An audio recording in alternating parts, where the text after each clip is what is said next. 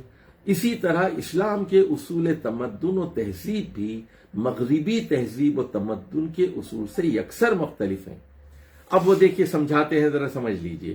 قانون میں اسلام کا اصول یہ ہے کہ خدا خود واضح قانون ہے، لا گیور ہے، شارع ہے، شریعت ساز ہے، لا دیتا ہے.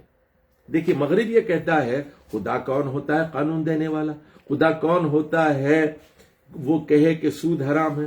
خدا کون ہوتا ہے کہنے والا کہ شادی کے بغیر نکاح بیوی کے ساتھ تعلق یا عورت کے ساتھ تعلق جائز نہیں ہو سکتا؟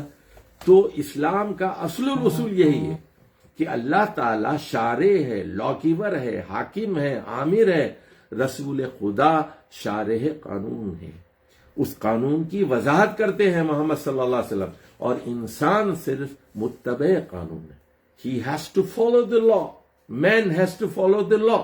مگر وہاں خدا کو وضع قانون کا سرے سے کوئی حق ہی نہیں. مغرب میں اللہ کو یہ اجازت نہیں ہے کہ وہ قانون وضع کرے.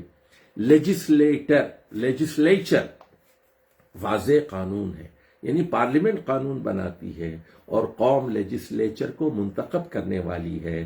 سیاسیات میں اسلام کا مطمع نظر حکومت الہی ہے، اور مغرب کا مطمع نظر حکومت قومی ہے. اسلام کا رخ بین الاقوامیت کی طرف ہے، انٹرنیشنلزم کی طرف ہے، اور مغرب کا کعبہ نیشنلزم ہے، قومیت مقصود ہے. مغرب کا کعبہ مقصود قومیت ہے. دیکھیے وہ ابھارتے ہیں we are the Americans, we are the great, we are Germans, we are French. تو وہ اپنی قوم کو ابھارتے ہیں، ہم بھارت ماتا کے لوگ ہیں، اکھنڈ بھارت پر ایمان رکھتے ہیں، گنگا جمنا ہماری وہ ہے تہذیب. وہ یہی کہتے ہیں مسیسپی ہمارا وہ ہے. تو قومیت کو ابھارتے ہیں، جبکہ اسلام بین الاقوامیت کا قائل ہے، انٹرنیشنلزم کا قائل ہے. معاشیات میں اسلام اکل حلال اور زکوٰۃ و صدقہ اور تحریم سود پر زور دیتا ہے. اس کے نزدیک پاک طریق سے رزق کھائیں گے، زکوٰۃ دو، صدقات دو، سود مت کھاؤ. مغرب کا سارا نظام معاشی ہی سود اور منافع پر چل رہا ہے. اخلاقیات میں اسلام کے پیش نظر آخرت کی کامیابی ہے، اور مغرب کے پیش نظر دنیا کا فائدہ ہے. مغرب اور اسلام کے فرق کو سمجھو. اجتماعی مسائل میں بھی اسلام کا راستہ قریب ہر معاملے میں مغرب کے راستے سے مختلف ہے. ستر و حجاب، حدود زن و مرد، یعنی کہ کیا دائرہ کار ہے، مرد کیا کر سکتے ہیں، عورت کیا کر سکتی ہے، عورت کی کیا سطر ہے، مرد کی کیا ہے، عورت کی عورت کے لیے کیا ہے، مرد کی عورت کے لیے کیا ہے، مرد کی مرد کے لیے کیا ہے، یہ سارے احکام اسلام نے دیے ہیں.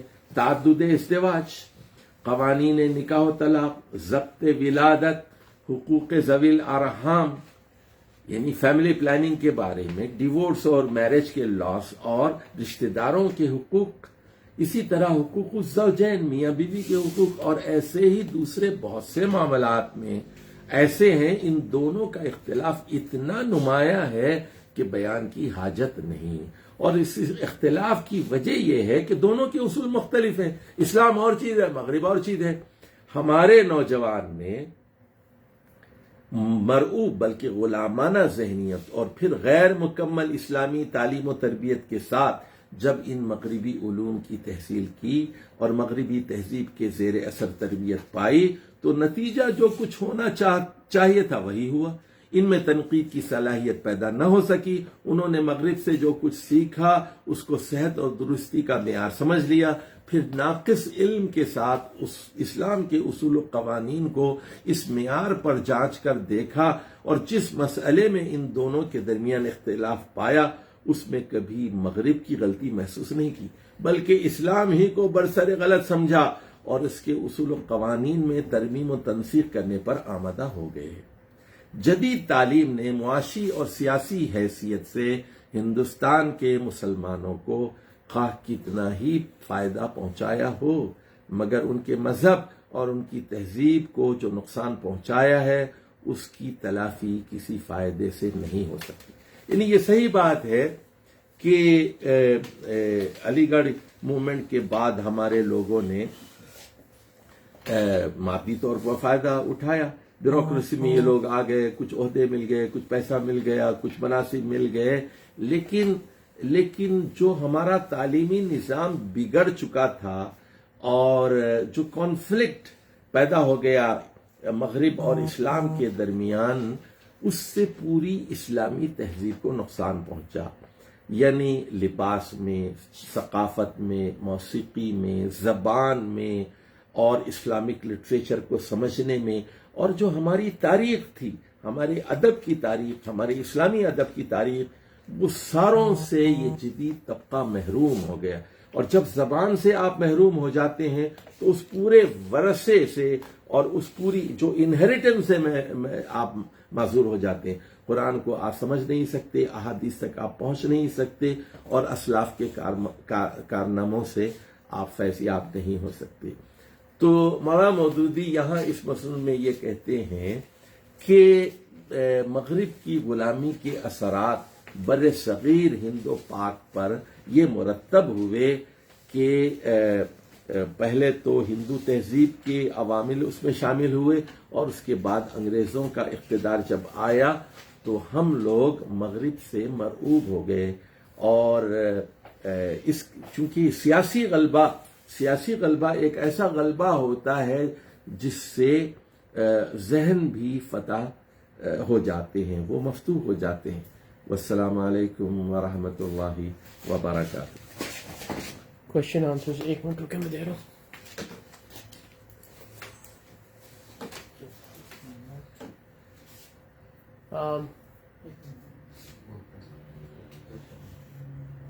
واٹس ایپ لکھیے، لیپ ٹاپ پہ واٹس ایپ لکھیں. اچھا، ہمارے دوست صبغت اللہ صاحب شریف نے یہ اطلاع دی ہے کہ ایک ہمارے ساتھی شکاگو میں کووڈ سے انتقال کر گئے ہیں، مقبول بھائی.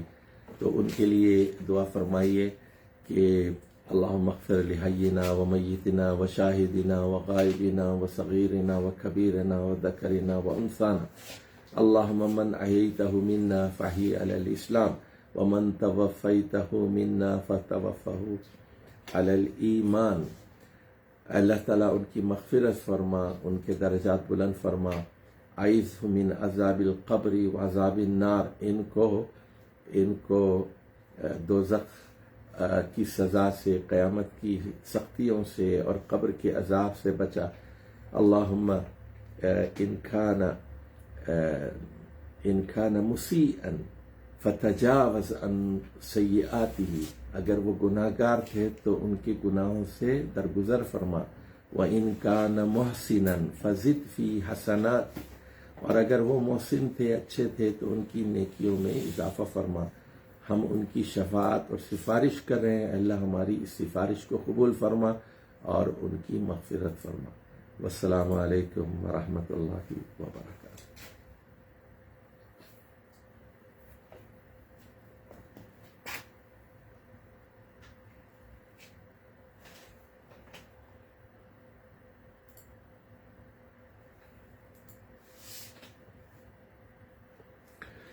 دیکھیے، یہاں ایک صاحب نے یہ سوال کیا ہے کہ مغرب جس بنیاد پر کھڑا ہے کیا وہ منہدم ہو سکتی ہیں؟ وہ کون سی فکری اور عملی چیزیں ہیں ہمارے ہاں؟ مغربی تہذیب کے زوال کے ساتھ کیا احیاء اسلام ہوگا، یا شرک الہادی میں کوئی نئی فکر یا شکل تہذیب نو کے طور پر نمو پائے گی؟ دیکھیے، یہی تو چیلنج ہے ہمارے علماء کا، چیلنج ہے ہمارے مفکرین کا، دانشوروں کا، فلسفیوں کا، چیلنج ہے سائنسدانوں کا۔ ایک طرف وہ علم وحی پر مکمل مہارت حاصل کریں، وہ علم وحی پر انہیں کوئی شرمندہ ہونے کی ضرورت نہیں ہے، علم وحی پر بالکل شرمندہ ہونے کی ہمیں ضرورت نہیں ہے۔ اور ہم یہ کہیں، میں تو یہ نوجوان لڑکے میرے پاس آتے ہیں پڑھنے کے لیے، اور کوئی بایولوجی کا ہوتا ہے، کوئی سائنس کا ہوتا ہے، کوئی میڈیکل ڈاکٹر ہوتا ہے، کوئی انجینئر ہوتا ہے، کوئی کمپیوٹر والا ہوتا ہے، کوئی پولیٹیکل سائنس کا ہوتا ہے۔ میں پہلی چیز جو ان کو سکھاتا ہوں روزانہ اور تکرار اور اعادے کے ساتھ، یہ کہا کرو رضیت باللہ ربا وبالاسلام دینا وبمحمد نبیہ۔ یہ اعلان کرو روزانہ، یہ کہو کہ میں اللہ کو رب مان کر راضی ہوں، مطمئن ہوں، شاداں ہوں، فرحاں ہوں۔ میں اسلام کو دین تسلیم کر کے مطمئن ہوں، راضی ہوں، شاداں و فرحاں ہوں، اور میں محمد صلی اللہ علیہ وسلم کو سچا سمجھتا ہوں، جھوٹا نہیں سمجھتا، ان کو نبی مان کر مطمئن ہوں، بالکل سیٹسفائیڈ ہوں۔ تو یہ اعتماد اور یہ ایقان بہت ضروری۔ اس کے بعد آپ چاہے جینیٹکس میں تحقیق کر رہے ہیں، کیا اسپیس میں تحقیق کر رہے ہیں، آپ جو ہے کیمسٹری کے میدان میں کر رہے ہیں، بایو کیمسٹری کے میدان میں کر رہے ہیں، کسی بھی میدان میں آپ کام کر رہے ہوں، ٹیکنالوجی کے، ایمان کے ساتھ اور قرآن و سنت کے گہرے مطالعے کے ساتھ آپ دیگر علوم پر توجہ دیجیے۔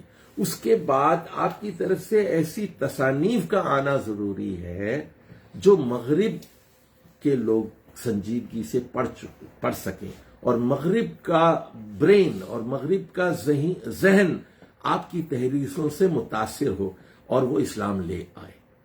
یعنی آپ کا کام یہ ہے کہ سچائی کو اس طرح پیش کریں، ایک طرف آپ تحقیق اور جستجو میں آگے بڑھیں، چاہے وہ کوئی میدان ہو، وہ میڈیکل سائنس ہو، وہ انجینئرنگ ہو، وہ سوشل سائنسز ہو، یا پولیٹیکل سائنسز ہو، یا فزیکل سائنسز ہو، ہر میدان میں آپ اپنے جھنڈے گاڑ دیں، اور اس کے ساتھ ساتھ وحی کے ترجمان بن جائیں آپ، اور آخری نبی محمد صلی اللہ علیہ وسلم کے آپ ترجمان بن جائیں۔ آپ بہترین امت ہیں، آپ خیر امت ہیں۔ اس اپنی حیثیت اور اپنے منصب کو مان کر اگر آپ اپنی فکری بالادستی کو ثابت کرتے ہیں تو پھر حکومت اور اقتدار آپ کے پاس آئے گا، یعنی آپ کے ہاں روحانی ترقی بھی ہوگی، اللہ کے ساتھ تعلق بھی ہوگا، کتاب و سنت کے ساتھ آپ مضبوطی سے جڑے رہیں گے، اور اس کے ساتھ ساتھ مادی میدان میں بھی آپ کی ترقی ہوگی، اور وہ اسلام سے متصادم نہیں ہوگی۔ کوئی مادی نظریہ وہ اسلام سے متصادم نہیں ہوگا۔ آپ کی اقتصادیات، آپ کی سیاسیات، آپ کی معاشیات، وہ سب اسلام کے عین مطابق ہوں گی۔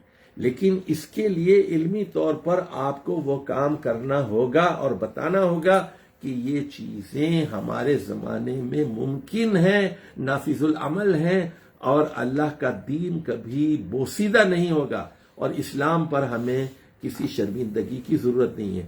جب تک ایسے لوگ پیدا نہیں ہوں گے، جب تک ایسے لوگ پیدا نہیں ہوں گے، یہ ہماری ذہنی غلامی بھی دور نہیں ہو سکتی اور ہماری سیاسی اور عملی اور مادی غلامی بھی دور نہیں ہو سکتی.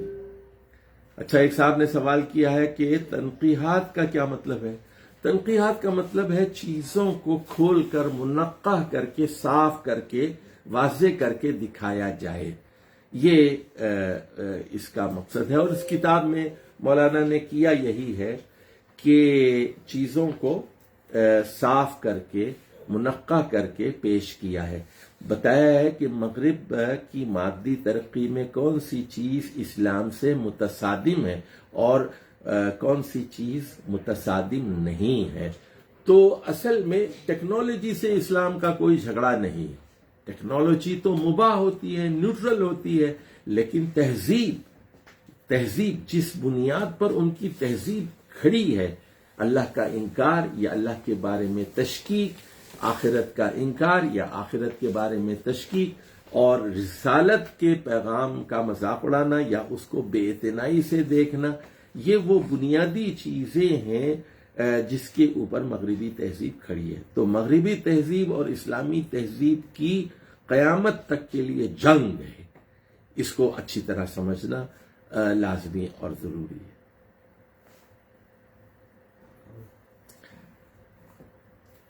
آپ حضرات کا بہت بہت شکریہ. ہمارا وقت ہو چکا ہے. آج ہم 5-10 منٹ تاخیر سے شروع ہوئے، اس کے لیے معذرت خواہ ہوں. انشاءاللہ کل صبح پاکستانی وقت کے مطابق ٹھیک 6:30 بجے سے 8:30 بجے تک ہمارے دوسرے دن کے 2 لیکچرز ہوں گے، اور اس میں تیسرا اور چوتھا مضمون انشاءاللہ تعالی پڑھنے کی اور سمجھنے کی ہم کوشش کریں گے. اجازت دیجیے. وآخر دعوانا ان الحمدللہ رب العالمین.